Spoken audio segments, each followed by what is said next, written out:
There you go.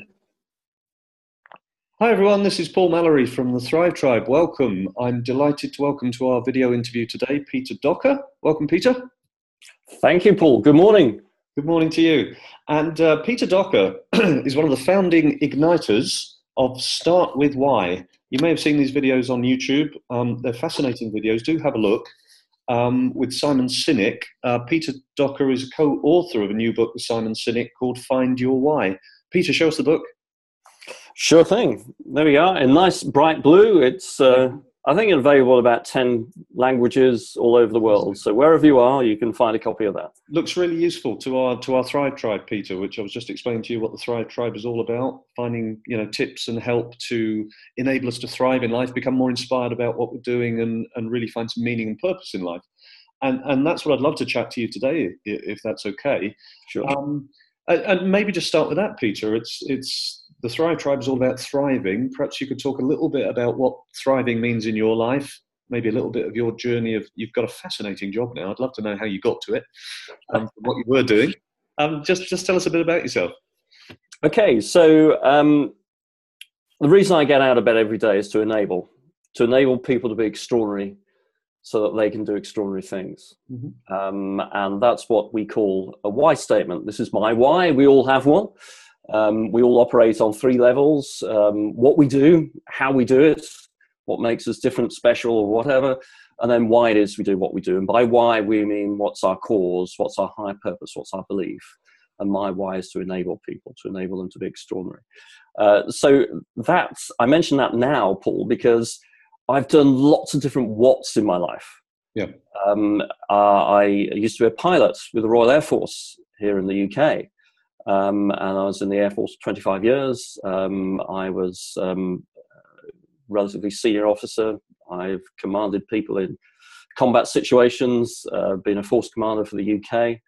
I've done other things, such as being a negotiator for the UK government with Russia when the Berlin Wall came down, with America on commercial deals. I've run multi-billion-pound programs. I've taught at leadership colleges. I've done all of this stuff, all of these whats, and worked in industry as well. But when you boil it all down, the times when, to use your language, I felt I was thriving, I now realize is when I was enabling others, enabling to be extraordinary. And that runs like a golden thread through all the high points of my life. And so, to answer your question, what does thriving look like? Well, for me, I guess it has to be around feeling at ease with oneself. Mm-hmm. When you know what it is that you stand for, what it is you believe in, and you can bring that to life through everything that you say and do, whether it's paid work or anything else, home with your family, friends. When you're in tune with that, then you're thriving.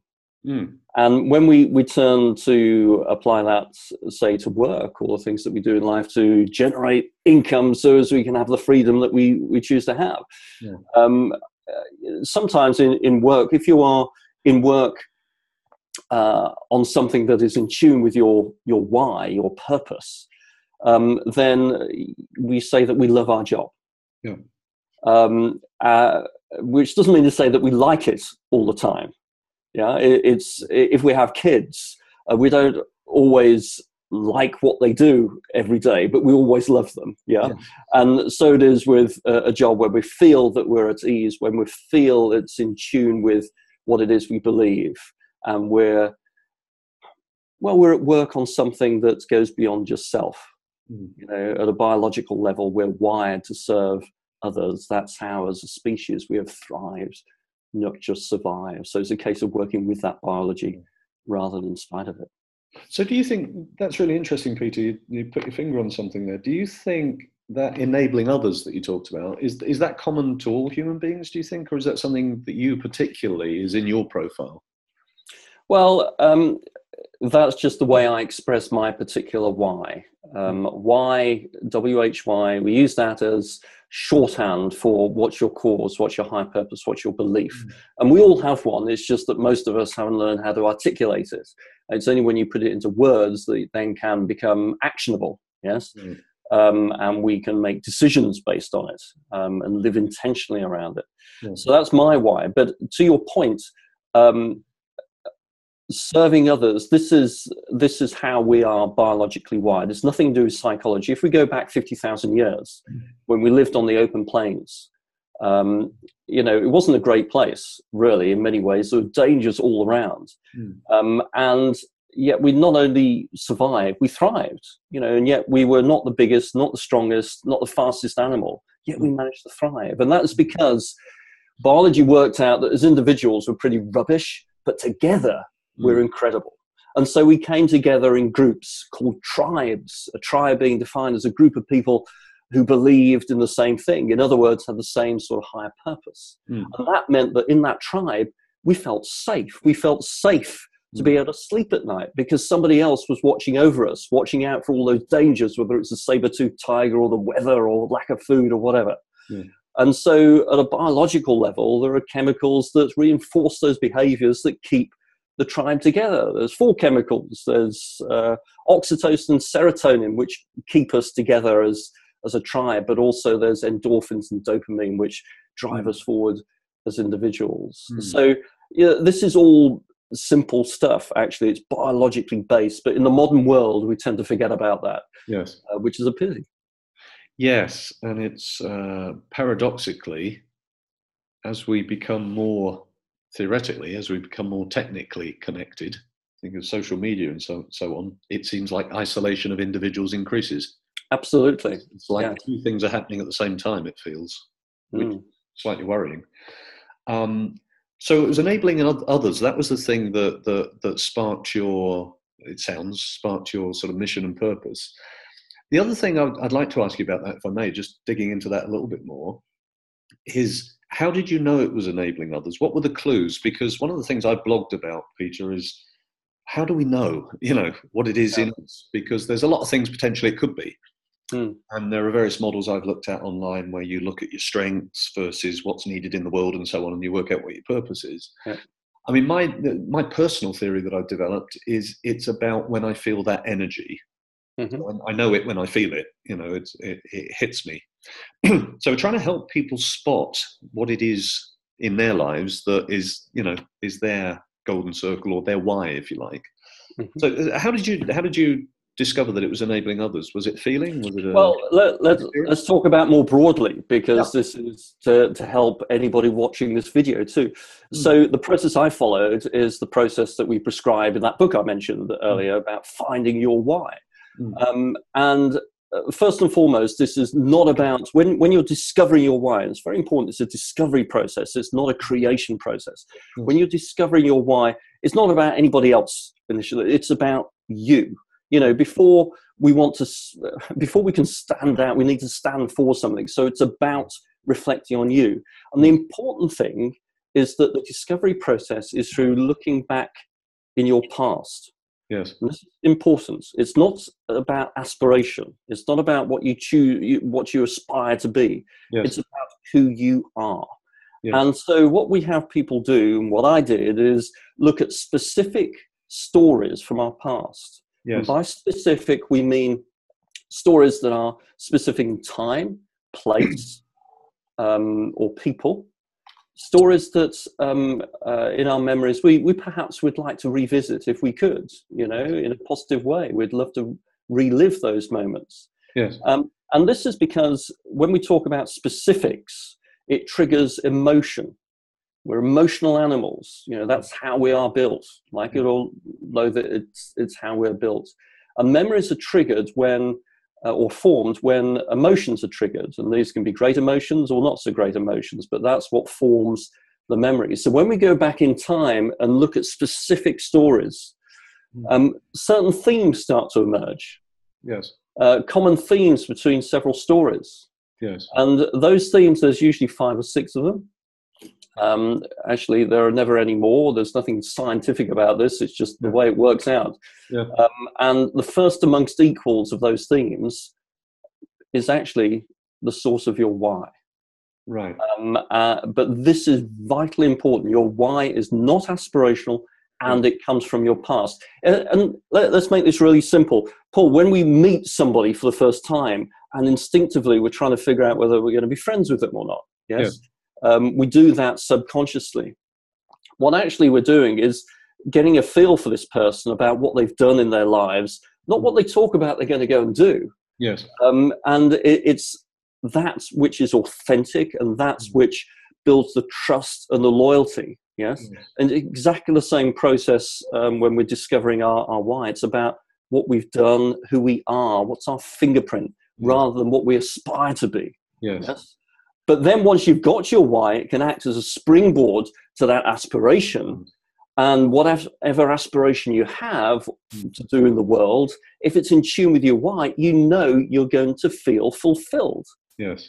Because it's going to further build on that why and what it is you believe. Yes. Discovery process. That's really interesting, and it's a little bit counterintuitive, isn't it? Because it's going to the past to find out ourselves, which is contrary to most of the things you would read about discovering your purpose and so on. I think, which probably sees it as a creative process, but it's also resonating with me about something I read where it was a pithy remark which really went home with me at the time, which said, actually, what you most enjoy doing is what you spend most of your time doing. So just measure where you're spending your time. And I thought, oh no, really, that can't be true. It's like self-denial. But there's something in it, isn't there? If we felt really uncomfortable and really didn't like what we were doing all day, probably we wouldn't be doing. So, and that's if I may, because I think this is helpful for people. That this is the value of being able to put your why into a single sentence that talks about the contribution, the impact that you make in the world, because then you can use it as a filter to decide on everything that you choose to do in life. Most of us spend most of our lives pecking around trying to find something that we feel is fulfilling. And we're just basing it on feelings. Oh, that job looks good, or that career path looks good. I'll give that a go. Yes. But when we have our why in words, then we can be focused on that. Yes.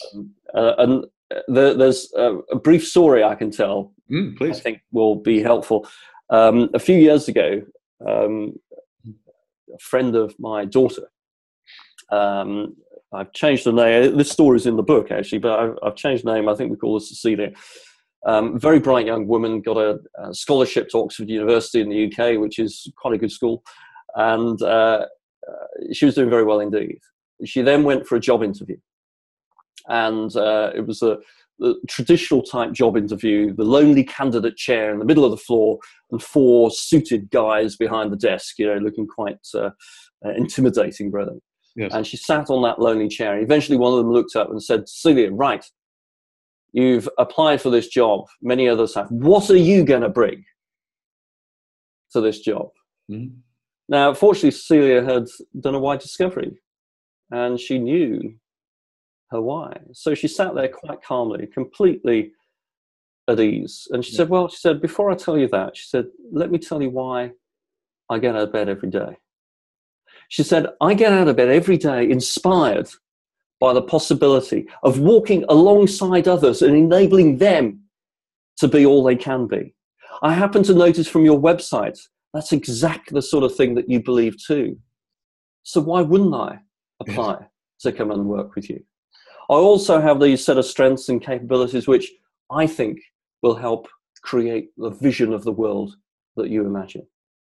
What do you think happened? Did you get the job? I would think so. Of course you did. In that very moment, the limbic brain, which is responsible for all human behavior, all decision making, but it's got no capacity for language, the limbic brain in each of those interviewers thought, she's one of us. Yes. Let's get her on board. Yes. She is one of us. That's what we say, isn't it? She is one of us. And then they looked at her CV, her resume, and said, all right, well, she's got a few qualifications. She doesn't have any experience, but hey, she's only just come out of college, university. That's okay. She'll pick it up. Yes. She's one of us. Let's get her in here. Yes. And that's how we work. And when you've got that,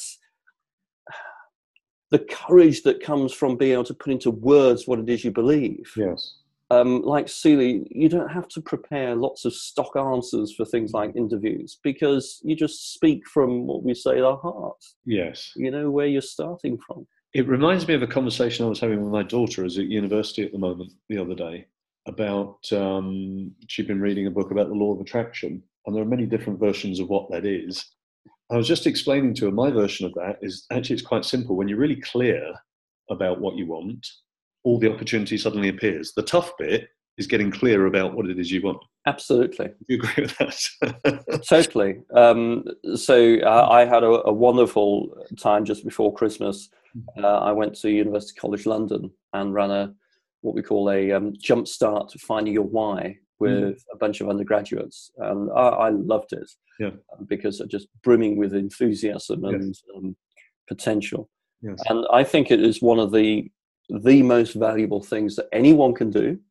But also, well, in particular, those sort of university stage in life. Yes. Because you're going to be making some choices. And you can either make choices which mean that you spend the next 20, 30 years trying to figure out or find something that you love. Yes. Or you have this filter where you can have a much more direct path straight to it. Yes. And that's it, isn't it? It's about choices. Another of my mantras that I've developed in life is we always have a choice, even when we think we have no choice. And even when we're getting something really bad, we're choosing it. It's quite empowering to realize that you can just make a different choice about this. Yes. I mean, immediately who springs to mind is Nelson Mandela. In his prison cell, he had a choice. Yeah. He could just give in to that and deteriorate, or he could see it as an opportunity to both develop his thinking himself and inspire the people around him, the people at that time just being guards. Yes. So yes, we always have a choice, and it's not so much what we do, it's who we're being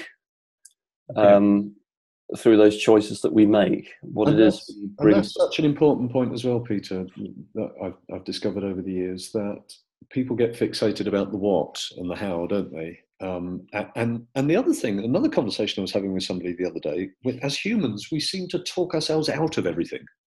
So we have a dream or an idea or an exciting vision, and then we get really creative in coming up with lots of reasons not to do it, right? Because it's risky and it might go wrong, and I suppose so. Part of this puzzle of getting to meaning and fulfillment and so on is about being better decision makers, making better choices, and not talking ourselves out of everything good in life.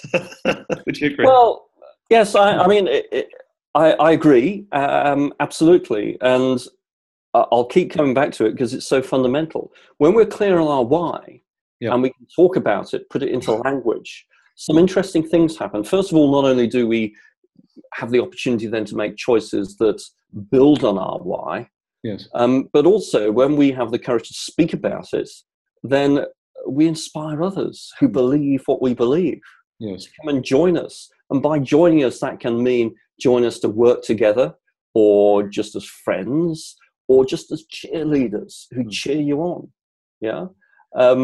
And when we inspire those who believe what we believe to come and join us in any of those ways, they often have the solutions to some of the challenges that we're facing to achieve what it is we want to achieve. Again, I bring it down to a very basic human level. Any one of us who is a parent, when we're at our best as parents, what does that look like? It looks like we create an environment where our kids feel safe.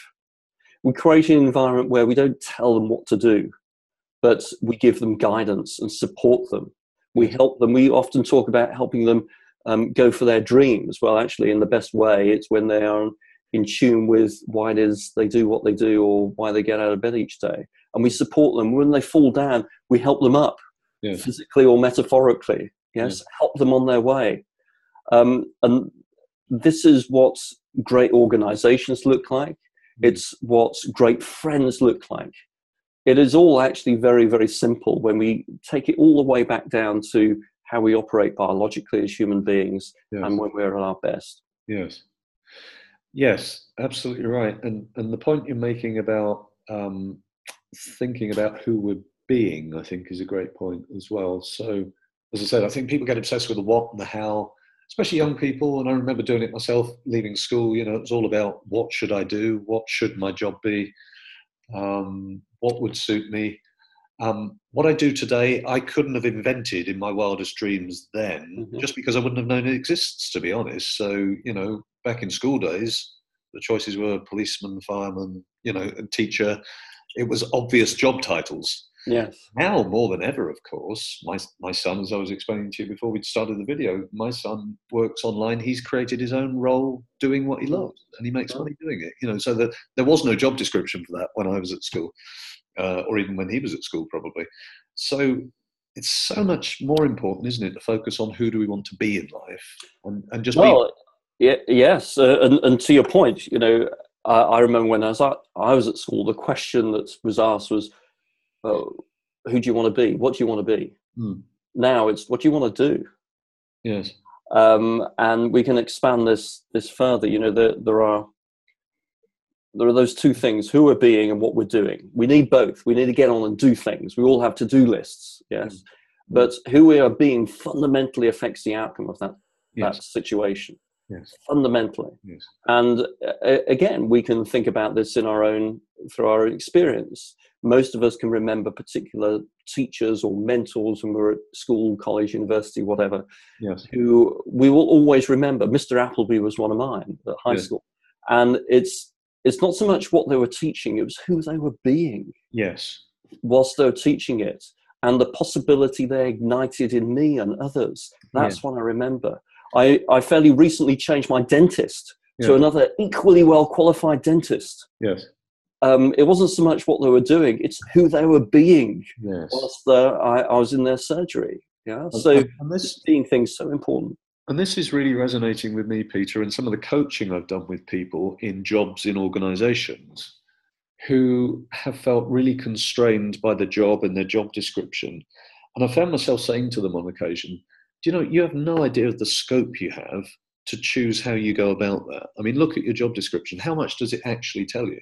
There's a list of tasks that need to get done. It doesn't tell you how to look, how to appear to other people, what tone of voice to do it in. It doesn't tell you how to dress. You know, I mean, there's endless scope for deciding how you go about doing that job. And I think also endless scope for deciding how to expand that job or compress it or reshape it and still meet the requirements of the job spec, you know. And I shared with people recently on a video blog, I think it was, that there's a guy who works at the ferry terminal when I visit my mother on the Isle of Wight, who performs his role as the person who shows cars onto the ferry by waving them on. He performs it more or less as a ballet dancer. I mean, he's absolutely astonishing to see. He's got all the actions and the motions. He clearly loves his job, but it's all about who he's being. You wouldn't get any of that from his job description, I'm sure. And also, by the way, he probably didn't ask permission of his boss to do it that way. I'm sure he just started doing it, and people went, "Wow, everybody's smiling." Absolutely. What's wrong? And you know, we talk about doing stuff at work, but job specs, as you just have now. At the end of the day, though, it's all about people. Yes. You can have the most detailed job spec in the world, but actually what's fundamental to it is the relationship that you build with others. Yes. There's a very dramatic example of this. In March of last year, I was on tour with Simon in Australia and New Zealand. We just finished in Melbourne and we're flying to Sydney. Yes. And it was a Friday night, I think, and the weather had been bad and lots of flights had been delayed. And many people wanted to get home from Melbourne to Sydney because there's a commuter flight shuttle system working. Right. Yeah. Tensions were high. Yes. People were really hacked off because flights had been delayed. Yes. And I got on board the aircraft. I was sitting towards the front, and I just watched this guy, Tony, who was the cabin attendant, and who he was being. Yes. And everybody who got onto that aircraft, he greeted them personally by name. Yes. Because he could sit on the ticket. There was one 12-year-old boy with his parents, and it was his birthday. Yes. And Tony bent down to this lad and wished him happy birthday and all the rest of it. Yes, it took a little while longer for people to get onto the aircraft. But I tell you, by the time that aircraft was full of 200 people, The atmosphere in that aircraft was not one of antagonistic, frustration and anger. Yes. It was, oh, this is fun. Yeah. Which actually made his job much easier in that hour and a half flight or whatever it was. Right. Whereas it could have been very different indeed if it just got everybody on board. Everybody was grumpy, hacked off, frustrated. Come on, why aren't we going yet? Come on. And it would have been quite challenging during the flight. Yes. So he was doing the same job, but who he was being transformed the outcome. Fantastic example, and a great example of how our energy impacts other people. Yeah, totally. Yeah, everybody we meet, we have some impact on, I believe. On that, just very briefly, I often, when I'm working with senior managers, they say, why aren't people doing what we ask them or getting things done? Yeah. And I suggest they pause for a moment and ask themselves, who am I being? Yes. It's causing those around me to be who they are. Yes. It's a great question. It starts right here. What's my role in this? So in the few minutes we've got remaining, Peter, another question that occurs to me, if I may, is I know you do a lot of work with organisations and so on, and sometimes, I've experienced this myself. Sometimes people feel like they want to be inspired and fulfilled at work and to put energy and enthusiasm into it. It can sometimes feel like the organisation is the barrier to that, right? That it's not that kind of organisation. How do you deal with that? Because somehow we have to keep going. We have to keep our energy up. Sure. Can we change the organisations we work in? You just gave a great example of someone who probably thought we could. Absolutely. The first thing, and this is a question we come across quite often, my boss doesn't get it, yes, for example. What can I do to change his or her mind and get them to get it? Yes. The answer is nothing. Absolutely nothing you can do to affect change in that person. Yeah. So don't waste your energy over it. What you can do, though, is focus on yourself. Yes. And if you're in work where ultimately that work, it feeds your why. And actually, once you know your why, you can often find linkages to the work that you do and how to bring your why to life. Yes. No matter how mundane that job is, you can find a way to bring your why to life. Yes. And when you start to focus on that and you start to think, act, and communicate, starting with your why and bringing your energy and your full self, focus on who you're being. Yes. People will be inspired by that. Yes. And let me make a distinction between inspiration and charisma. Uh-huh. Yes. We often talk about, speakers or leaders as charismatic or inspirational, and we interchange the words, but they are very different. Charisma, if you hear someone speak who's charismatic, you leave the room thinking about them. If you hear someone who's inspiring, you leave the room thinking about yourself and the possibility it ignites in you. So when I'm talking about bringing your whole self to work and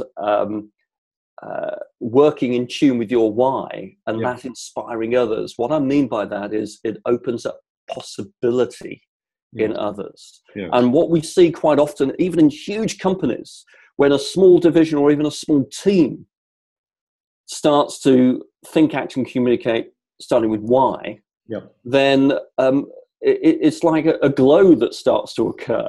Yes. And senior people start saying, there's something different about that team these days. I can't quite put my finger. I want to know what's going on there. Yes. We want some of that. Yes. Yeah? Yes. And you inspire people to potentially look at different ways of thinking, different ways of being. So focus on yourself. It always starts here. Yes. And you have a choice.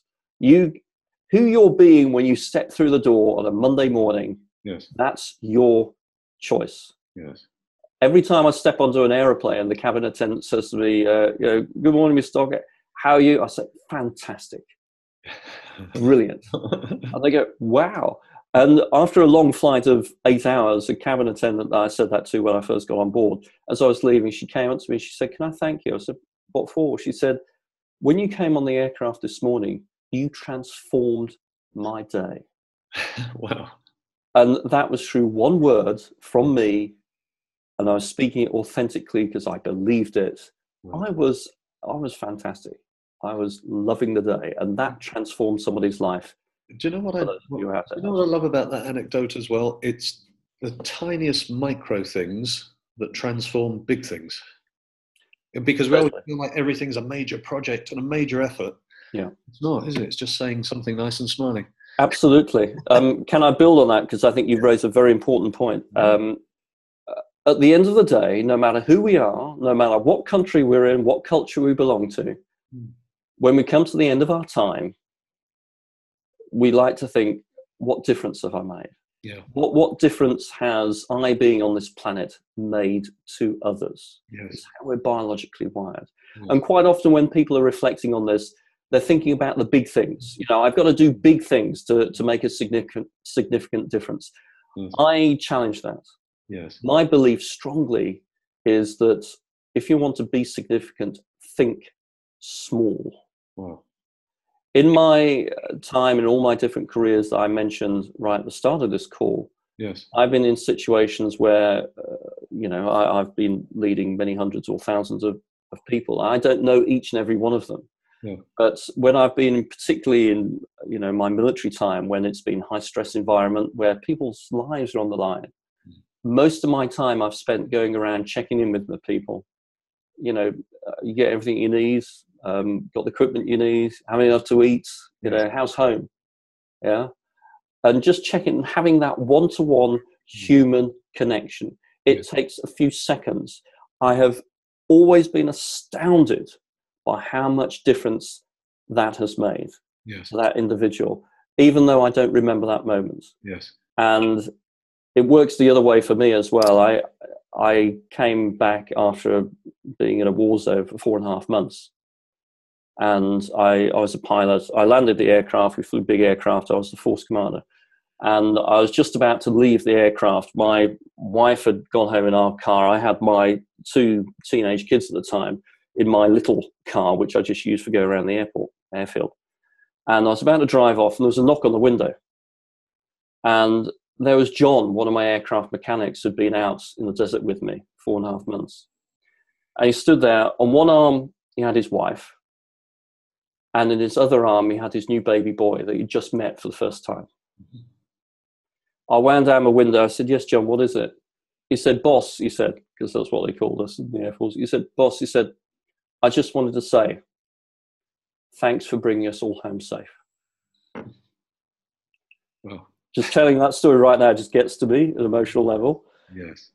I pretty much guarantee John won't remember that moment. I'll remember it for the rest of my life. Yes. Because that signified, it captured for me the essence of self-sacrifice that this guy was willing to make to go and do his duty.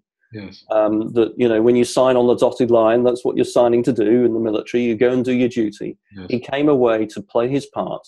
Yes. In full knowledge that his wife was pregnant. And that was quite astounding. Wow. So I will remember that to the day I die. John probably won't. If you want to be significant, think small. Yes. Fantastic. I can't think of a better way to end. Peter, that was absolutely superb. Thank you so much for joining us. I really appreciate it. You're most welcome. I know that all the members of the Thrive Tribe will really love this video, so thank you. You're very welcome indeed. Great speaking with you. Bye-bye. Thank you, Peter. Bye-bye.